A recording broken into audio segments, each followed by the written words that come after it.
Good morning. Welcome to మెగాని TV. Morning paper analysis కార్యక్రమానికి స్వాగతం. ఈరోజు ప్రధాన పత్రికల్లోని ప్రధానాంశాలు మనం చూద్దాం. ముందుగా తెలంగాణకు సంబంధించినటువంటి ఆంధ్రజ్యోతి దినపత్రికను తీసుకుందాం. ఈరోజు ఆంధ్రజ్యోతి దినపత్రికలో ప్రధానమైనటువంటి వార్త పట్టణం హస్తానిదే. ఒక పట్టణం కాదు, మొన్నటి పల్లెలు కూడా హస్తానివే, ఇప్పుడు పట్టణం కూడా హస్తానిదే, రాష్ట్రం హస్తానిదే. అన్నిట్లో రేవంత్ రెడ్డి మార్క్ అనేది స్పష్టంగా చూపించడం జరిగింది. అసలు రేవంత్ రెడ్డి యొక్క పరిపాలనలో ఈ 20 నెలల్లో అతని యొక్క రిఫరెండంగా భావించారు ఎన్నికలు.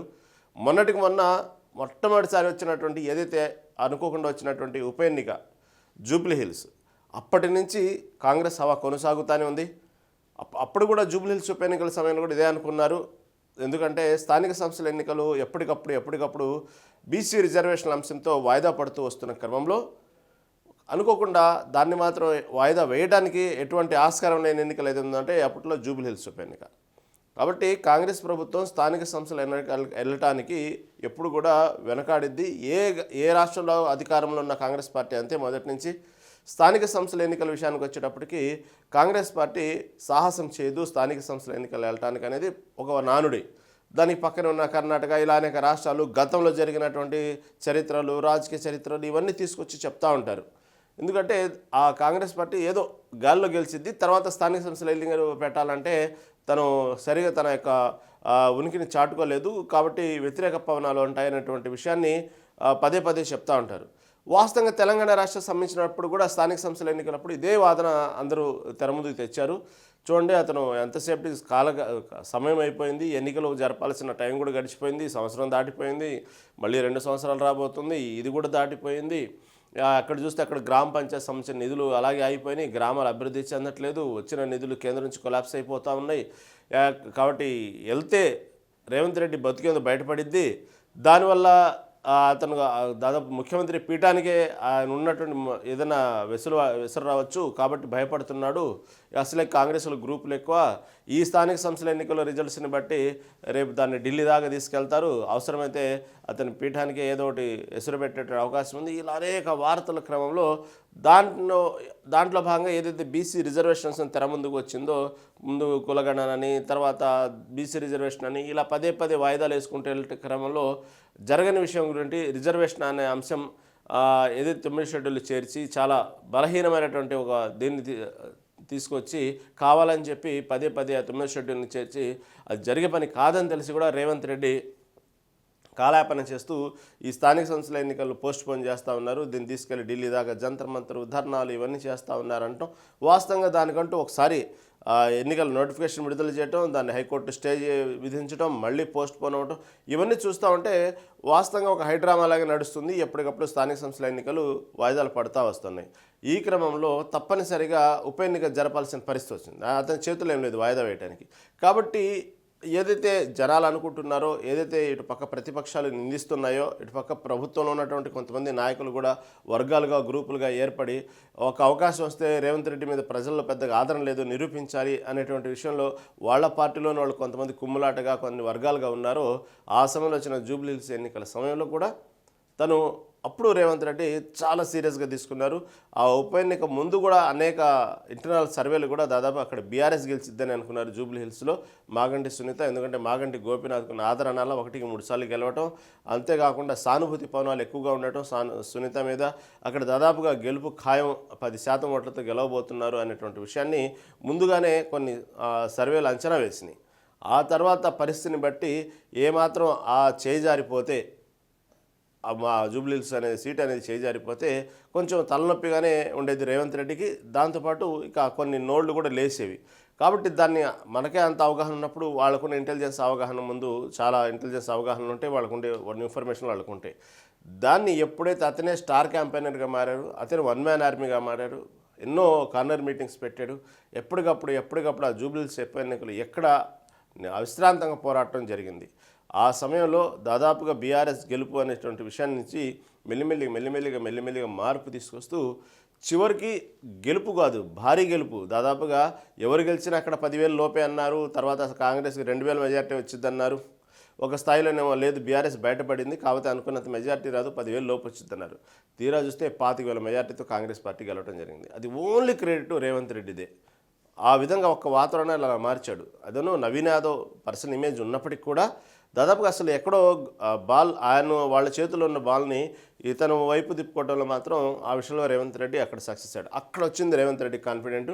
ఓకే, ఇంకా ప్రజల్లో కాంగ్రెస్ పట్ల ఆదరణ ఉంది, ఇంకా నా మీద విశ్వాసం ఉంది, నేను చెప్పినటువంటి ఏదైతే 6 గ్యారెంటీలు ఉన్నాయో అవన్నీ కూడా నేను అమలు చేయాల్సినటువంటి కొన్ని పెండింగ్లు ఉన్నప్పటికీ కూడా ప్రజలు ఇంకా నన్ను నమ్ముతున్నారు, అవి చేస్తానని నమ్మకం ఉందని అప్పుడు అనుకున్న రేవంత్ రెడ్డి ఇక అప్పటి నుంచి ఇక స్థానిక సంస్థల ఎన్నికలు ఏదైనా సరే తనే ఒక ప్రతిష్టాపన తీసుకొని తన వరకు తను చేస్తూ ముఖ్యమంత్రిగా ఉండి ఓకే మంత్రులు చూసుకుంటారు, క్యాబినెట్ చూసుకునేది, ఆయా నియోజకవర్గాలు ఎమ్మెల్యేలు చూసుకుంటారు, వాళ్ళ నియోజకవర్గ గెలుపులు చూసుకుంటారు అన్నట్టు ఎక్కడ విశ్రాంతి తీసుకోకుండా తనే ప్రతి ఎన్నికని కూడా తనే ప్రతిష్టాత్మక తీసుకొని తనే రాజు తనే రెడ్డి అన్నట్టు అన్నీ ఆయనే చూసుకొని తను సొంతంగా పోరాడుతూ తర్వాత వచ్చినటువంటి ఏదైతే పంచాయతీ ఎన్నికలు ఉన్నాయో, స్థానిక సంస్థల సర్పంచ్ ఎన్నికలు ఉన్నాయో అక్కడ కూడా తన మార్కు చూపించారు. ఇక మళ్ళీ ఇదే సమయం ఇదే ఆసనం అనుకున్నారు, మళ్ళీ మున్సిపాలిటీ నోటిఫికేషన్ విడుదల చేశారు. ఇక్కడ మాత్రం మున్సిపల్ ఎన్నికల విషయంలో మాత్రం ఇది పార్టీలకు సంబంధించిన కాబట్టి దీన్ని మాత్రం కొంచెం ఏ మాత్రం చేయాలన్నా కూడా పరిస్థితి వేరేగా ఉండిద్దని అనుకుని అప్పటికప్పుడు క్యాబినెట్ మీటింగ్ ఏర్పాటు చేసి చాలా ప్రతిష్టాత్మకంగా తీసుకున్నారు. ఎలా జరిగిన మనందరికీ తెలుసు ఎన్నికలు ఎంత ప్రతిష్టాత్మకంగా తీసుకున్నాయి 3 పార్టీలు కూడా. దానికి సంబంధించిన ఇటు పక్క ఈ పార్టీకి ఎంత అవసరమో దానికి బీఆర్ఎస్ పార్టీకి కూడా అంతే అవసరం. అంటే ఏ పార్టీకైనా ఎన్నికల్లో గెలవటం అవసరమే, కాకపోతే ఆయా పార్టీల పరిస్థితులు, ప్రజెంట్ రాష్ట్రంలో జరుగుతున్న రాజకీయ పరిణామాలు, దాన్ని బట్టి ప్రజల్లో ఎలా వెళ్ళిద్ది, వచ్చేటువంటి అసెంబ్లీ ఎన్నికల మీద ఏ విధంగా ప్రభావం చూపొచ్చు, దాని తర్వాత వచ్చిన జిహెచ్ఎంసీ ఎన్నికలు, జెడ్పీటీసీ ఎన్నికలు, ఇవన్నీ కూడా ప్రతి ఎన్నికల మీద ఇది ఇంపాక్ట్ ఉంది. అంతేకాకుండా ఇక్కడ ఆయా రాజకీయాలు సొంతంగా ఉన్నటువంటి పరిస్థితిని బట్టి వాళ్ళకున్నట్టు జరుగుతున్న రాజకీయ పరిణామాలను బట్టి పార్టీలో ఉనికి చాటుకోవాలన్నా, క్యాడర్ గట్టిగా నిలబడాలన్నా, కార్యకర్తలు చేజారిపోకుండా ఉండాలన్నా కూడా ఇది ప్రతిష్టాత్మక ఎన్నికలే ప్రతి పార్టీకి. ఇప్పటిక కాంగ్రెస్ అధికారంలో కోల్పోదు, ఇది ఎన్నికలు ఓడిపోయినంత మాత్రం ఆ కాంగ్రెస్ పార్టీ అధికారం కోల్పోదు. కాకపోతే ఆ పార్టీలో ఉన్నటువంటి పట్టు కోల్పోయేటువంటి అవకాశం ఉంది. దాంతోపాటు ఏ క్షణాన్నైనా కాంగ్రెస్ పార్టీకి ముఖ్యమంత్రిని మార్చే అవకాశాలు ఉంటాయి. దాంతోపాటు వర్గాల గ్రూపులు ఎక్కువైపోతాయి. కాబట్టి రేవంత్ రెడ్డిని మీద ప్రజల నమ్మకం కోల్పోయింది అనేటువంటి ఒక క్యాంపెయినింగ్ జరిగేటువంటి అవకాశం ఉంది కాంగ్రెస్ పార్టీ. కాదు ప్రభుత్వం కూలిపోదు అంతే. ఇక బీఆర్ఎస్ పార్టీకి వచ్చేటప్పటికి ఈ మధ్య కాలంలో జరుగుతున్న అనేక పరిణామాలు, ఇటుపక్క ఏదైతే విచారణలు, నోటీసులు, దీనికి సంబంధించిన అంశం ఒకటి, ఇంట్లో గొడవలు, ఇలా పదే అంశాలతో ఉన్న పార్టీని వరుస ఓటములు, ఇవన్నీ కూడా పార్టీ అసలు ముందు క్యాడర్ నిలబడాలి, కార్యకర్తలు నిలబడాలి, అధికారం తర్వాత సంగతి. కాబట్టి పరిస్థితుల్లో పక్కేమో కవిత బయటకు వెళ్ళి ఒకటే అస్త్రాలు సంధిస్తూ ఉంటే, ఇటుపక్క కేసీఆర్ అనారోగ్య కారణాల రీత్యా ఆయన ఫామ్ హౌస్కే పరిమితమైనప్పుడు పార్టీ ఏమైపోయిద్దో, పార్టీ ఉండాలి కదా, కార్యకర్తలు ఆ జోష్ ఉండాలి, కార్యకర్తలు నమ్ముకొని ఉండాలి, పార్టీ క్యాడరు పక్కచూపులు చూడకుండా ఉండాలంటే ఎవరో ఒక బాధ్యత తీసుకోవాలి. ఆ బాధ్యతని ఎక్కువగా భుజాన మోయాల్సింది కేటీఆర్ అయితే దాన్ని మాత్రం ఎప్పటికప్పుడు పార్టీని కాపాడుకుంటూ కింద పడుతున్న ప్రతిసారి పైకి లేపుతూ చివరికి దానికి ప్రాణం పోస్తున్నటువంటి బాధ్యత మాత్రం హరీష్ రావు తీసుకుంటాం జరుగుతుంది. ఇప్పుడు చూస్తున్నాం ప్రతి దాంట్లో ఎక్కడ చూసినా ప్రభుత్వాన్ని విమర్శించాలన్నా అదేవిధంగా అంతే యాక్టివ్గా మళ్ళీ రివర్స్లో బీఆర్ఎస్ మీద అస్త్రాలు వస్తున్నా దాన్ని నుంచొని కాపాడుతున్నా ఇవన్నీ కూడా హరీష్ రావు బాధ్యత తీసుకోవటం చూస్తున్నాం మనం. కాబట్టి ఆ పార్టీకి కూడా ఎక్కడ చేజారిపోకుండా ఉండటం కూడా ఈ ఎన్నికలు అవసరమే. ఇక తర్వాత బీజేపీ ఎక్కడ చూసినా మోడీ చరిష్మా, మోడీ హవా నడుస్తుంది దేశవ్యాప్తంగా. ఎక్కడ ఎన్నికలు ఉన్నా సరే బీజేపీ అలా క్లీన్ స్వీప్ చేసుకుంటూ వస్తుంది. కానీ ఇక్కడ ఎందుకు ఎక్కడ పొరపాటు జరుగుతుంది రాష్ట్రంలో? ఇక్కడ చూస్తే క్షేత్రస్థాయిలో మంచి బలం ఉంది పార్టీకి. ఆ పార్టీ గతంతో పోల్చుకుంటే ఇప్పుడు మంచి ఓటింగ్ పెరిగింది. ఇలాంటి సమయంలో పార్టీ పట్టుకోకూడదు. బండి సంజయ్ ఉన్నప్పుడే బీజేపీ పార్టీ బాగుంది అనేటువంటి ఒక ప్రచారం ఉంది తెలంగాణలో. కాబట్టి ఇప్పుడు రామచంద్రరావు ఆధ్వర్యంలో కూడా పార్టీ ఇంకా బాగుందని అనిపించుకోవాలని అక్కడ రామచంద్రరావు బాధ్యత. ఇటు చూస్తేనేమో 2 కేంద్ర మంత్రులు ఉన్నారు, 8 మంది ఎంపీలు ఉన్నారు. కాబట్టి మీరేం చేస్తున్నారంటూ మొన్న మోడీ పర్సనల్గా క్లాస్ పీకడం జరిగింది ఎంపీలని. ఎందుకు పార్టీని ఈ విధంగా చేస్తున్నారు, అందరూ కలిసి కట్టుకుండా ఉండండి. ఎప్పుడు లేనిది బీజేపీలో 100 గ్రూపులు అయిపోయినాయి. ఈ తరుణంలో మళ్ళీ మోడీ చేత క్లాస్ పీకించుకుంటూ ఉండాలంటే ఈ విజయాన్ని తీసుకెళ్ళి మోడీ గిఫ్ట్గా ఇవ్వాలి. అందరం ఒక తాటిపైకి వచ్చాం, దాని రిజల్టే ఈ మున్సిపల్ ఎన్నికలు అని చూపించాలని చెప్పి బీజేపీ తహతాలాడింది. ఇలా ఏ పార్టీకి ఉండాల్సిన పర్సనల్ సమస్యలు ఆ పార్టీకి ఉన్నాయి. ఏ పార్టీని గెలవాలని కోరుకోవటం వేరు. ఇక్కడ ఉన్నటువంటి ఆ గెలుపు వెనక అనేక కారణాలు, ఇవన్నీ కూడా మొబిలైజ్ అవ్వాలంటే గెలుపు చాలా ముఖ్యం మున్సిపల్ ఎన్నిక. కాబట్టి ఈ ఎన్నికల్ని చాలా ప్రతిష్టాత్మకంగా తీసుకునే 3 పార్టీలు. తీసుకున్నప్పటికి కూడా ఎక్కడో కొంత చాలామందికి రిజల్ట్స్ వచ్చే వరకు అనుమానం ఏంటంటే ప్రభుత్వం మీద వ్యతిరేకత ఉంది. కాదు, స్థానిక సంస్థల ఎన్నికల్లో ప్రభుత్వమే గెలిచిద్ది, అయినప్పటికీ కూడా వ్యతిరేక ఓటు అనేది చాలా క్లియర్గా కనబడిద్ది. కొద్ది గొప్ప తేడాతో అధికారంలో ఉన్నటువంటి పార్టీ ఎక్కువ సీట్లు గెలిచినప్పటికీ కూడా ప్రజా వ్యతిరేకత ఓటు మాత్రం బాగా మూటగట్టుకున్నది. బీఆర్ఎస్ ఎక్కువ శాతం గెలిచేటువంటి అవకాశం ఉంది ఈ పార్టీలో, కాబట్టి మున్సిపల్ ఎన్నికల్లో. కాబట్టి ఈ విధంగా కౌంటింగ్ స్టార్ట్ అయ్యే వరకు ఎక్కడో కొంత అపనమ్మకం ఉంది ప్రభుత్వానికి. ఈసారి బాగానే గండిపడవచ్చు ఓట్లకి. అవి మనం అనుకున్నంత పైకి మేకపోతే గాంభీర్యం ప్రదర్శిస్తున్నప్పటికీ కూడా ఫలితాలు ఏదో తేడా కొడతాయనేటువంటి విషయాన్ని కాంగ్రెస్లోనే ఎక్కడో కొంత అంతర్మానం ఉంది. ఎందుకో తెలియనటువంటి కాన్ఫిడెంట్ బీఆర్ఎస్లో ఉంది. ఉదయం వరకు కేటీఆర్ దగ్గర కూడా కౌంటింగ్ బయలుదేరి ముందు కూడా నాయకులు చెప్పినటువంటి, చూడండి ఈరోజు మంచి మ్యాజిక్ చూస్తాం, మంచి ఫలితాలు రాబోతున్నాయి మనకి అనేటువంటి కాన్ఫిడెంట్ వాళ్ళు ఉంది. చూసేటువంటి పైకి మాత్రం అందరికి కూడా అదే ఊహలో కనబడుతుంది.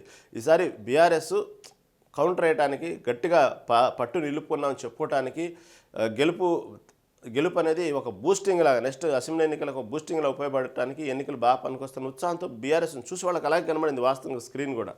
తర్వాత ఎప్పుడైతే ఉదయాన్నే ఈ పోస్టల్ బ్యాలెట్ల కౌంటింగ్ స్టార్ట్ అయిందో అక్కడ స్టార్ట్ అయింది కాంగ్రెస్ హవా. ఇక ఎక్కడా తగ్గలేదు. పోస్టల్ బ్యాలెట్ల దగ్గర నుంచే కాంగ్రెస్ హవా కనబడింది. కామన్గా ఏంటంటే ఎక్కడైనా పోస్టల్ బ్యాలెట్ ఓట్లు, ఉద్యోగులకు సంబంధించిన ఓట్లు ఏదైనా సరే ప్రభుత్వానికి వ్యతిరేకంగా వస్తాయి. మీరు ఎక్కడైనా చూడండి, దాదాపుగా ఏ అధికారంలో ఉన్న గవర్నమెంట్ ఉందో దానికి సంబంధించిన వ్యతిరేకంగానే వస్తాయి పోస్టల్ బ్యాలెట్లు. ఇంకా తర్వాత వచ్చినట్టు కౌంటింగ్లో ఇక ఆ యొక్క ఫలితాలు వేరేగా ఉంటాయి, కానీ పోస్టులు మాత్రం దాదాపుగా ప్రభుత్వానికి వ్యతిరేకంగా వస్తాయి.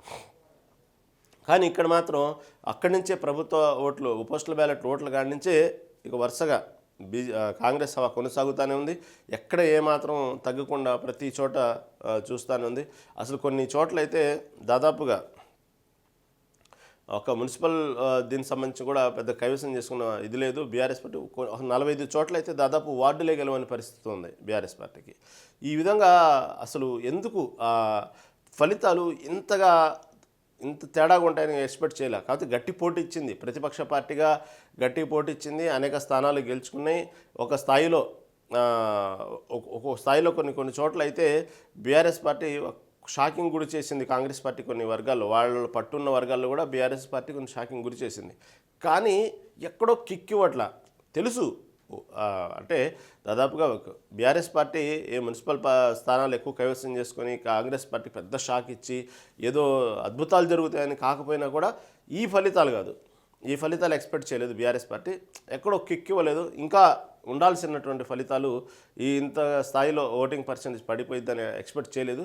ఫలితాలు అయితే పైకి మాత్రం ఆశాజనకంగా చెప్తున్నప్పటికీ మాత్రం ఎక్కడో పార్టీలు మాత్రం అంతర్మదనం మొదలైంది. ఎక్కడ పొరపాటు జరిగిందనే విషయాన్ని మాత్రం వాళ్ళు అంతర్మదనం చేసుకుంటున్నారు.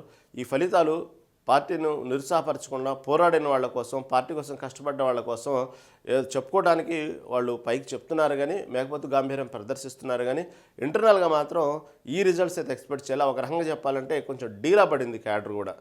ఎక్కడో ఏం జరుగుతుంది ఇంతగా. సరే, బీఆర్ఎస్ క్యాడర్ డీలా పడిందా, లేకపోతే బీఆర్ఎస్ సంబంధించిన అనుకున్న స్థాయిలో గెలుపు అనుకున్నది రాలేదనేది పక్కన పెడితే, కాంగ్రెస్ పార్టీ ఇంకా ఇంత పుంజుకోవటం అనేది వాళ్ళు ఎక్స్పెక్ట్ చేయాలి. ఎందుకంటే మళ్ళీ బీఆర్ఎస్ కానప్పుడు కాంగ్రెస్ కదా ఉండేదని మీరు అనుకోవచ్చు, పక్కన బీజేపీ కూడా ఉంది కదా. కానీ ఎందుకు మళ్ళీ కాంగ్రెస్కే ఎందుకు పుంజుకుంది? సరే, మీరు అన్నట్టుగానే ఈ మద్యము, లేకపోతే నగదు, ఈ పంపిణీ, దౌర్జన్యాలు, అధికారం, యంత్రాంగం ఇవన్నీ అన్నప్పటికీ కూడా ఏ పార్టీలో ఏ ప్రభుత్వంలో జరగలా? ప్రతిసారి జరుగుతున్న విషయాలు ఇవన్నీ. కొత్తగా కాంగ్రెస్ పార్టీ తీసుకొచ్చి ఒక్కసారిగా చరిత్రలో, రాజకీయ చరిత్రలో లేనివి, అసలు ఏ రాష్ట్రాల్లో జరగనివి, గతంలో అసలు ఎన్నడూ చూడనిటువంటి పెద్ద విషయాలు చేసింది లేదు కాంగ్రెస్ పార్టీ. అన్ని రాజకీయ పార్టీలు ఎలా చేస్తున్నాయి, ఇది ఇలాగే చేసింది. అయినప్పటికీ కూడా జరగాల్సిన పరిణామాలు ఉంటాయి కదా, ఎందుకంటే సీక్రెట్ కదా ఓటేసేది. ఎందుకు కాంగ్రెస్ పార్టీని ఇంకా నమ్ముతున్నారు? ఇన్ని పథకాలు సరిగా అమలు జరగట్లేదు, ఇంకా హామీలు ఇచ్చిన వాటి కొన్ని మొదలుపెట్టినవి కూడా 100% సరిగా ఇవ్వట్లేదు. ఇటుపక్క హైడ్రా అంటున్నారు, ఇటుపక్క చూస్తే ఎప్పటికప్పుడు ప్రభుత్వంలో సఖ్యత లేదు, పరిస్థితులు చూస్తే ఎక్కడ కూడా అభివృద్ధి కనబడట్లేదు, పెట్టుబడులు రావట్లేదు.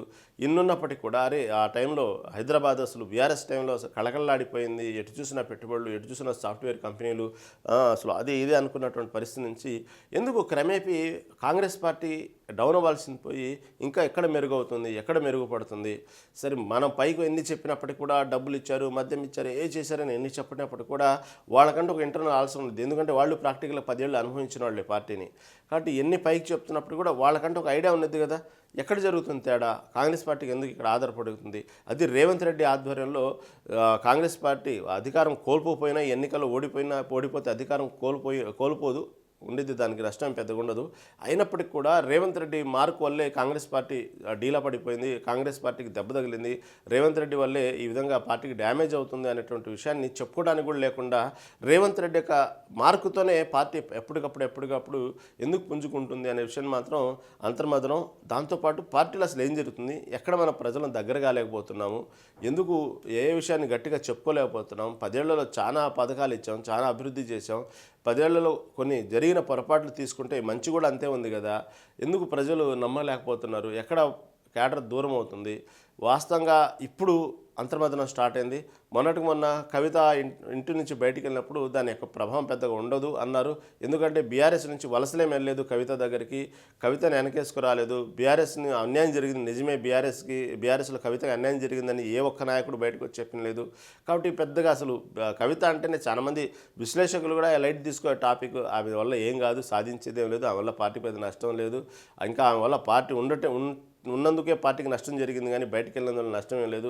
ఇలా అన్నవాళ్ళందరూ ఎక్కడ అంటే ఈ బీఆర్ఎస్కి మాత్రం ఓటింగ్ తగ్గటానికో లేకపోతే ఓటములకో కవిత కారణం కాకపోవచ్చు. కాకపోతే డిస్టర్బెన్స్ అనేది జరిగింది కదా, ఆ యొక్క డిస్టర్బెన్స్ చేయటంలో సక్సెస్ అయింది కదా కవిత. ఇప్పుడు మొన్నటిదాకా ఏం లేదు అనుకున్న వాళ్ళు ఇప్పుడు దానికి సంబంధించినటువంటి అంతర్మదనంలో కూడా ఆలోచించే దాంట్లో ఎన్నో కారణాల్లో ఇది ఒక కారణంగా ఆలోచించాల్సిన పరిస్థితి ఏర్పడింది. ఎందుకంటే ఇటు పక్క హరీష్ రావు ఎక్కడ కూడా పార్టీని ఏ విధంగా పార్టీ పరువు కాపాడుతూ పార్టీని ఎలా మోస్తున్నారో, పార్టీని ఎలా ముందుకెళ్తున్నారో చూస్తున్నాం. ఆయనకు సిద్దిపేటలో ఆయనకు పరువును ఆయన కాపాడుకున్నారు, సిద్దిపేట క్యాడర్ మంచి బలంగా ఆయన గెలిపించుకున్నారు. సిద్దిపేటలో ఏమాత్రం అనుమానం లేకుండా హరీష్ రావు మార్క్ అనేది చూపించారు. ఇటుపక్క కేటీఆర్ సిరిసిల్లలో కూడా అదేవిధంగా తన మార్కు తను చూపించుకున్నారు. కాకపోతే వాళ్ళ స్థానాల్లో మార్కులు చూపించుకున్నప్పటికీ కూడా రాష్ట్రం మొత్తం మీద కూడా ఎందుకు ఎక్కడ పొరపాటు జరుగుతుంది. ఇప్పటికీ అనేక విషయాల్లో ప్రభుత్వం యొక్క వైఫల్యం మీద పోరాడుతూ ఉన్నారు, ఏ విషయంలో కాంప్రమైజ్ కావట్లేదు. ఎప్పటికప్పుడు దానికి సంబంధించినటువంటి ఎండగట్టే విషయంలో ఎప్పటికప్పుడు దానికి సంబంధించిన విషయాలు ఎక్కడ వెనకాడటం కానివ్వండి, దానికి సంబంధించిన నెగ్లిజెన్స్ ఎక్కడా లేకుండా పోరాడుతానున్నారు. ఎక్కడ జరుగుతుంది పొరపాటు అనే విషయాన్ని ఈరోజు అంతర్మదనం. దాంతోపాటు ఇదే డిస్టర్బెన్స్లే, కుటుంబ సంబంధించిన డిస్టర్బెన్స్లు, దాంతోపాటు చెప్పుకునే విధానంలో లేకపోవటం, ఎక్కడో కొంత లోపం జరుగుతుందనే విషయాన్ని ఇప్పుడైతే పైకైతే బీఆర్ఎస్ గట్టి పోటీ ఇచ్చిందని చెప్తున్నప్పటికీ కూడా ఈ ఫలితాలు అయితే వాళ్ళు ఎక్స్పెక్ట్ చేయలేదు, అది వాళ్ళ మనసాక్షి తెలుసు. అందుకే అంతర్మదనం మొదలైంది. అసలు కొన్ని చోట్ల దాదాపు 45 చోట్ల అయితే అసలు వార్డులే ఖాతాలు తెరవనటువంటి ఉన్నాయి బీఆర్ఎస్ పార్టీ. అది ఎన్నడూ ఈ విధంగా చూడలేదు. కాబట్టి గతంలో అధికారంలో ఉన్నప్పుడు ఏ మున్సిపల్ ఎన్నికలు దాదాపుగా one side election clean sweep చేసిందని అనుకోవాలా. అలాంటి ఎన్నికల నుంచి ఇలాంటి తరుణంలో ఇలాంటి సందర్భంలో ఈ ఎక్స్పెక్ట్ చేయలేదు. ఓవరాల్గా చూసుకుంటే పట్టణం హస్తానిది మాత్రం 100% కరెక్ట్. 74 మున్సిపాలిటీలు, 4 కార్పొరేషన్లో కాంగ్రెస్ విజయబావుట మామూలు విషయం కాదు ఇది. మొన్నటి ఈ రిజల్ట్స్ ఒకరోజు ముందే, ఈ రిజల్ట్స్ రాకముందే రేవంత్ రెడ్డి చెప్పిన మాట, నేనే రాజు, నేనే మంత్రి, నేనే మొనగాడిని, నాకెవరు తిరుగులేదు, ఇంకో 10.5 ఏళ్ళు నేనే ముఖ్యమంత్రిగా ఉంటాను, రాసుకోండి అన్న మాటని ఇంకా దానికి ఆజ్యం పోసేలాగా ఈ విజయం రేవంత్ రెడ్డికి ఒక మంచి గిఫ్ట్ అని అనుకోవాలి. ఈ విజయం ఆ విజయంతోనే ఇటు పక్క వాళ్ళకు ఉన్నటువంటి హైకమాండ్ దగ్గర తన మార్కు చూపించుకోవడం కూడా జరిగింది రేవంత్ రెడ్డి. ఈ రిజల్ట్స్ ముందే వెళ్ళారు ఢిల్లీ. అక్కడ వెళ్ళి జరుగుతున్న మున్సిపల్ ఎన్నికల ఫలితాల మీద వచ్చే ముందే ఖర్గేతో ఏ విధంగా వస్తే మాట్లాడడం జరిగింది, కమాన్ కెపిటప్ అని చెప్పడం కూడా జరిగింది ఖర్గే. ఈరోజు మళ్ళీ ఈ గెలుపు మీద మళ్ళీ ఖర్గే దానికి సంబంధించిన స్టేట్మెంట్ కూడా ఇవ్వడం జరిగింది. అందరికీ శుభాకాంక్షలు చెప్తూ కాంగ్రెస్ పార్టీ క్యాడర్ ఇంత బలంగా ఉన్నందుకు తెలంగాణలో ఆయన అభినందించడం జరిగింది. పర్టికులర్గా రేవంత్ రెడ్డి యొక్క మార్కు మీద ఆయన పర్టికులర్గా అభినందించడం జరిగింది. రేవంత్ రెడ్డి యొక్క ప్రయాణం బాగుంది, అతని యొక్క పనితీరు బాగుందని మెచ్చుకోవడం కూడా జరిగింది. దాంతోపాటు అనేక మంది కేంద్ర మంత్రులను కలవడం జరిగింది రేవంత్ రెడ్డి ఢిల్లీలో. కాబట్టి ఈ విజయం మాత్రం రేవంత్ రెడ్డి ఢిల్లీలో ఉన్నప్పుడే ఇంతటి విజయం రావడం పట్ల కాంగ్రెస్ శ్రేణుల ఆనందము, అక్కడ ఉన్నట్టు హైకమాండ్లు కూడా అక్కడ రేవంత్ రెడ్డి అనేది ఏందనేది ఒక మార్కు. ఇప్పట్లో దీనికి సంబంధించినటువంటి రేవంత్ రెడ్డి కాకుండా సెకండ్ ఎవరు అనే ఆలోచన లేకుండా కాంగ్రెస్ అంటేనే రేవంత్ రెడ్డి, తెలంగాణ కాంగ్రెస్ అంటే ఓన్లీ రేవంత్ రెడ్డి, రేవంత్ రెడ్డి లేకపోతే తెలంగాణలో ఆ కాంగ్రెస్కి ఆ చరిష్మా లేదు, ఆ ఫాలోయింగ్ లేదు అనేటువంటి విషయాన్ని ఇంకొకసారి నిరూపించుకున్నారు రేవంత్ రెడ్డి. వాస్తవంగా రేవంత్ రెడ్డి అనేటువంటి వ్యక్తి కాంగ్రెస్ పార్టీకి లేకపోతే తెలంగాణలో ఇంత ఆదరణ ఉండిద్దా అంటే వాస్తవమే. పార్టీ ఇంపార్టెంటే, పార్టీ లేకపోతే రేవంత్ రెడ్డి లేరేమో, కానీ రేవంత్ రెడ్డి లేకపోతే కాంగ్రెస్ పార్టీకి ఇంత ఆదరణ అయితే ఉండదు అనే విషయాన్ని మాత్రం ఇంకోసారి నిరూపించుకోవడం జరిగింది ఈ మున్సిపల్ ఎన్నికల్లో. కాబట్టి ఇప్పట్లో రేవంత్ రెడ్డి మార్క్ని కదిలించే పరిస్థితులు అయితే ఎక్కడా కనబట్లేదు. ఎందుకంటే మామూలుగా కాదు, దాదాపుగా 63% అంటే దగ్గర 64%తో కాంగ్రెస్ నిన్న మామూలు విషయం కాదు అది ఇప్పుడున్న పరిస్థితుల్లో. కాబట్టి ఈ గెలుపు అయితే వాస్తవంగా కాంగ్రెస్ పార్టీ కూడా ఊహించుండదు, బీఆర్ఎస్ కూడా ఊహించుండదు ఇలాంటి గెలుపులు వాళ్ళకు ఆ విధంగా ఓటింగ్ వచ్చింది అనే విషయాన్ని. కాబట్టి 24 మున్సిపాలిటీలు నెలకొన్న ఈ హంగు కూడా దాదాపుగా అటు ఇటుగా తేలిపోయే పరిస్థితి కనబడింది. దాదాపు 16వ తారీఖు వీళ్ళు ఎంత చెప్పుకున్నా దాన్ని ఎక్కువ పోస్ట్ పోన్ చేయడం కూడా జరగదు. రేపు 16వ తారీఖు దీనికి సంబంధించినటువంటి అసలు రూపం బయటపడింది, ఎన్ని కైవసం చేసుకున్నాం ఏందనేది. తర్వాత వీటిలో అత్యధికం ఎంఐఎం స్వతంత్ర మద్దతు, 24లో కూడా ఎక్కువగా హంగు ఉన్న దాంట్లో ఎంఐఎం ఉంది, స్వతంత్ర మద్దతు ఉంది. ఎక్స్ అఫీషియల్ ఓట్లతో కాంగ్రెస్కి దక్కే ఛాన్సు ఆ 24లో కూడా. 17 చోట్ల బీఆర్ఎస్కు మెజార్టీ, బీజేపీకి 0. మరీ ఘోరం ఏంటంటే అసలు బీజేపీ మరీ ఘోరంగా తయారైంది ఎన్నికల్లో. ఇప్పటి వరకు మనం బీఆర్ఎస్ కాంగ్రెస్ గురించి చెప్పుకున్నాం, బీజేపీకి మాత్రం పట్టణ వాసులు కూడా పెద్దగా ఆదరించలేదు. మొన్న అంటే గ్రామాలు కాబట్టి ఓకే అనుకున్నారు, కానీ బీజేపీకి నగరవాసులు కూడా తిరస్కరిస్తారు, నగరవాసులు కూడా బీజేపీ పార్టీ ఈ విధంగా ఉన్నదని బీజేపీ పార్టీ ఎక్స్పెక్ట్ చేయాల. ఎందుకంటే బీజేపీ పార్టీ ఈసారి తెలుసు అంటే భారీ స్థాయిలో విజయాలు రాకపోయినప్పటికీ కూడా బీజేపీ మార్కు కనబడిద్ది. బీజేపీ కొంచెం ఎక్కడో కొంత షాకు ఇచ్చిద్ది ఈ పార్టీలు, 2 పార్టీలకు అనుకున్నారు ఈ ఎన్నికలు, మున్సిపల్ ఎన్నికలు. అసలు మరీ ఘోరంగా దిగజారిపోయింది ఈ ఎన్నికల్లో. అయితే బీజేపీ పార్టీని చెప్పుకోవడానికి కూడా వాయిస్ లేకుండా చేసిన ఎలక్షన్ ఏది ఉందంటే ఈ మున్సిపల్ ఎలక్షన్. ఈసారి మున్సిపల్ ఎలక్షన్ బీజేపీ పార్టీ తెలంగాణకి ఇంకా వాయిస్ లేదు ఇక ఆ పార్టీకి. మొన్న ఏదో పంచాయతీ ఎన్నికల్లో కొద్ది గొప్ప సరే, ఈ సర్పంచ్ ఎన్నికల్లో ఉండకపోవచ్చు అనుకున్నారు సరే, కానీ మున్సిపల్ ఎన్నికల మీద కొంత ఆశ పెట్టుకున్నారు. ఎందుకంటే రేపు వచ్చే జిహెచ్ఎంసీ మీద ఇంపాక్ట్ చూపిద్దాం అనుకున్నారు. ఆ గెలుపుతోనే దాదాపు అదే ఊపుతోనే అసెంబ్లీ ఎన్నికల దాకా పార్టీని గట్టిగా నిలబెట్టుకొని ఏదో పార్టీలో ఉన్నటువంటి జోష్ నింపుకొని ప్రత్యామ్నాయంగా ప్రతిపక్షంగా నిలబడాలి గట్టిగా అని అనుకున్నారు. కానీ చివరికి 3వ స్థానానికి మళ్ళీ పరిమితం అవడంతో పాటు ఇలాంటి ఇంత బ్యాడ్ రిజల్ట్ అయితే ఎక్స్పెక్ట్ చేయాలా. ఇంకా మాట్లాడడానికి ఛాన్స్ లేదు, నోరు మూసుకో అనే పరిస్థితికి వచ్చేసింది ఇక్కడ పరిస్థితి అయితే బీజేపీ పార్టీకి. ఆ విధంగా ఉంది ప్రస్తుతం ఇప్పుడు ఈ కార్పొరేషన్ ఎన్నికల తర్వాత బీజేపీ పరిస్థితి. తర్వాత ఎంఐఎంతో కలిసి నిజామాబాద్, సిపిఐతో కలిసి కొత్తగూడెం కార్పొరేషన్ అధికార పార్టీ దక్కించుకునే అవకాశం కనబడుతూ ఉంది. ఇటు నుంచి ఉత్తరం దక్షిణం తెలంగాణ దాకా హస్తహవా, 2వ స్థానంలో బీఆర్ఎస్, పరిమితంగానే బీజేపీ ప్రభావం. ఇది ఓవరాల్గా చూసుకుంటే రేవంత్ ఈ ఎన్నికల ద్వారా మరింత శక్తివంతమయ్యారని మాత్రం చాలా క్లియర్గా కనబడుతూ ఉంది. మొన్న పంచాయతీ విజయంతో పల్లెలకు మద్దతు, ఇప్పుడు మున్సిపల్ గెలుపుతో పట్టణం పైన పట్టు. పార్టీలో ప్రభుత్వంలో సీఎం మాటలకు ఇక తిరుగుండదని విశ్లేషణ. కాబట్టి ఇక తను ఏ నిర్ణయం తీసుకున్నా ఇక తిరుగుండదు, తన నిర్ణయాల్లో ఎక్కడా లోపం లేదు, ఇప్పటి వరకు తీసుకున్న నిర్ణయాల్లో అని నిరూపించిందే ఈ ఎన్నికలు. కాబట్టి మరింత దూకుడుతో ముందుకెళ్తారు. దాంతోపాటు బాధ్యత కూడా పెరిగింది అంటున్నారు ఎన్నికల తర్వాత సీఎం రేవంత్ రెడ్డి. కాబట్టి ఇంకా మరింత బాధ్యతగా ఇంకా మంచి పరిపాలన ఇవ్వాలనేది నా ఉద్దేశం. నిన్న స్టేట్మెంట్ కూడా ఇచ్చారు రిజల్ట్స్ తర్వాత. సరే, మరిన్ని వార్తలు తెలుసుకునే ముందు ప్రముఖ విశ్లేషకుల దగ్గరికి వెళ్దాం. ఈలోపు ఒక స్మాల్ బ్రేక్ తీసుకుందాం. చూస్తూనే ఉండండి మెగా 9 టీవీ.